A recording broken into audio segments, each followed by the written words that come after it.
barely a day goes by when proponents of greater taxation, universal income and other initiatives aimed at addressing systematic inequality are not accused of inciting the politics of envy. Doing so is an effective way of closing down debate. Envy is, after all, among the deadliest of the deadly sins. Yet politicians inclined to dismiss inequality in this way may do so at their peril. For the evidence of our hunting and gathering ancestors suggests we are hardwired to respond viscerally to inequality. In the 1960s, the Juhoanzi Bushmen of the Kalahari Desert became famous for turning established views of social evolution on their head. But their contribution to our understanding of the human story is far more important than simply making us rethink our past. Until then, it had been widely believed that hunter-gatherers endured a near-constant battle against starvation. But when a young Canadian anthropologist, Richard B. Lee, conducted a series of simple economic input-output analyses of the Juhoanzi as they went about their daily lives, he found not only did they make a good living from hunting and gathering, but they did so on the basis of only 15 hours work per week. On the strength of this, anthropologists redubbed hunter-gatherers the original affluent society. A Juhoanzi hunter improvises a fire in the 1960s. It was calculated they worked for 15 hours each week. Photograph James Sussman. I started working with Juhoanzi in the early 1990s.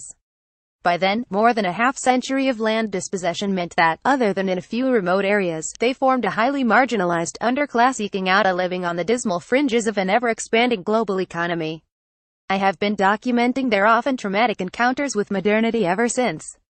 The importance of understanding how hunter-gatherers made such a good living has only recently come to light thanks to a sequence of genomic studies and archaeological discoveries.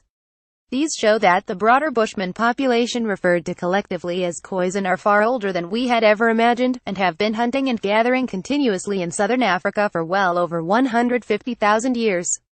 If the success of a civilization is judged by its endurance over time, this means the Khoisan are by far the most successful, stable and sustainable civilization in human history.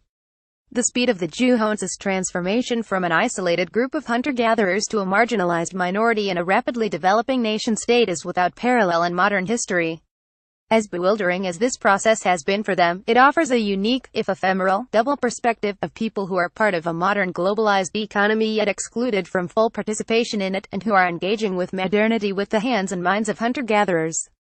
Taken together with new archaeological and genomic evidence, this brings fascinating insights into how to respond to some of the most pressing social, economic, and environmental sustainability challenges we face today.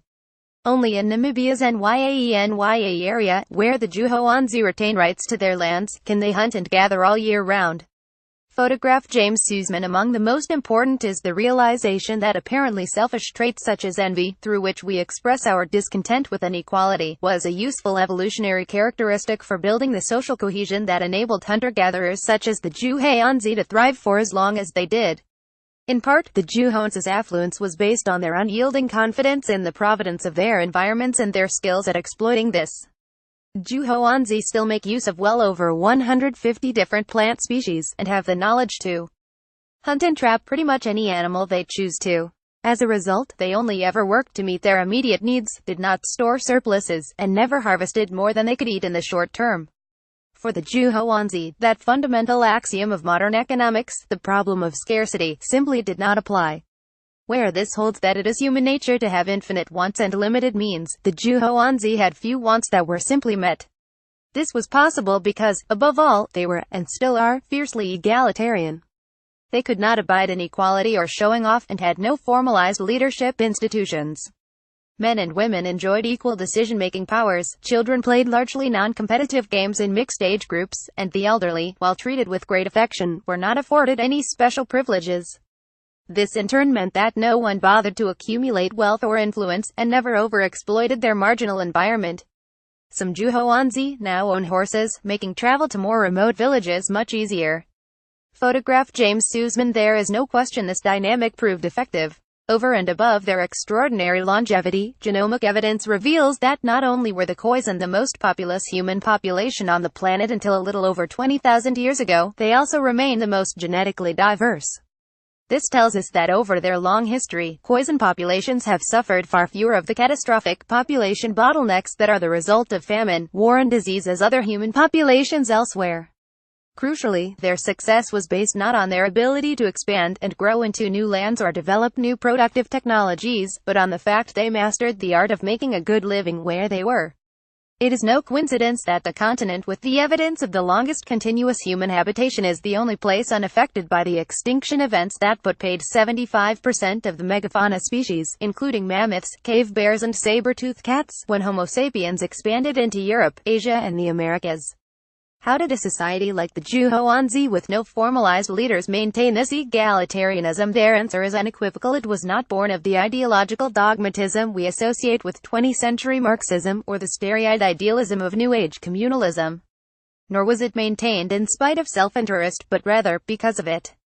Insulting the meat in Zhuoan society, envy functioned like the invisible hand famously imagined by the economist Adam Smith.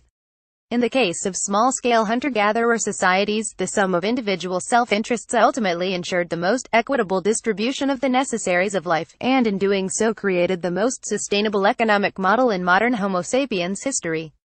How this worked is best exemplified in the customary insulting of a hunter's meat. While a spectacular kill was always cause for celebration, the hunter responsible would not be praised. Instead, he was insulted. The meat of a kudu antelope is shared between Zhuoan households. Photograph James Sussman. Regardless of the size or condition of the carcass, those due a share of the meat would complain that the kill was trifling, that it was barely worth the effort of carrying it back to camp, or that there wouldn't be enough meat to go around. For his part, the hunter was expected to be almost apologetic when he presented the carcass. Everyone knew the difference between a scrawny kill and a good one, of course, but nonetheless continued to pass insults even while they were busy filling their bellies with meat, the most highly prized of all foods. Half a century ago, a Zhuoan man provided Lee with a particularly eloquent explanation of why they did this. When a young man kills much meat, he comes to think of himself as a chief or a big man, and thinks of the rest of us as his servants or inferiors. We can't accept this, so we always speak of his meat as worthless. This way, we cool his heart and make him gentle. This behavior was not limited to hunting. Similar insults were meted out to anyone who assumed theirs and graces, encountered a windfall or got too big for their leather sandals. Everyone in Zhuoan communities scrutinized everybody else all the time, something easily done when all social life was conducted in public spaces. Zhuoanzi hunters are expected to be almost apologetic when presenting their kill. Photograph James Sussman. They took careful note of what others ate, owned, received as gifts, and whether or not they were sufficiently generous in return. The net result was that everyone went to considerable lengths to avoid being singled out for selfishness or self-importance, so much so, indeed, that good hunters usually hunted less often than poor ones, even if they enjoyed it. Unsurprisingly, this created an atmosphere that was generally harmonious, cooperative, and in which even those with the natural charisma and character to lead did so only with great circumspection. In demonstrating why apparently corrosive vices such as envy survived the mill of natural selection, hunter-gatherer societies may also show why modern societies take pleasure in tearing down tall poppies, why gaudy displays of wealth are capable of persuading normally docile individuals to froth with rage, and why renegade politicians do so well when they position elites, real or imagined, as the architects of inequality.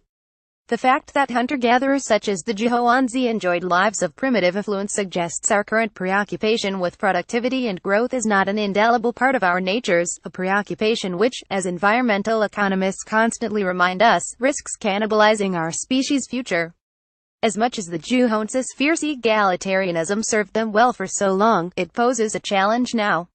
They are by far the poorest and most marginalized of Namibia's many distinct ethnic communities, yet they remain deeply uncomfortable elevating any of their peers to leadership positions. Similarly, many Zhuoanzi are reluctant to take management roles or assume responsibilities that require making and imposing their decisions or authority on others. As a result, they remain desperately underrepresented in state institutions, meaning their interests are often overlooked and ignored. Understanding how hunter-gatherers thrived for so long may help us identify the broad principles necessary to ensure a more sustainable future. Dealing with systemic inequality, not least their own, would be a good place to start. Affluence Without Abundance by James Sussman. Bloomsbury Publishing is available from the Guardian Bookshop at a saving of 15% on RRP. If you have experiences relating to this article that you'd like to share, please email us at inequality.project@theguardian.com.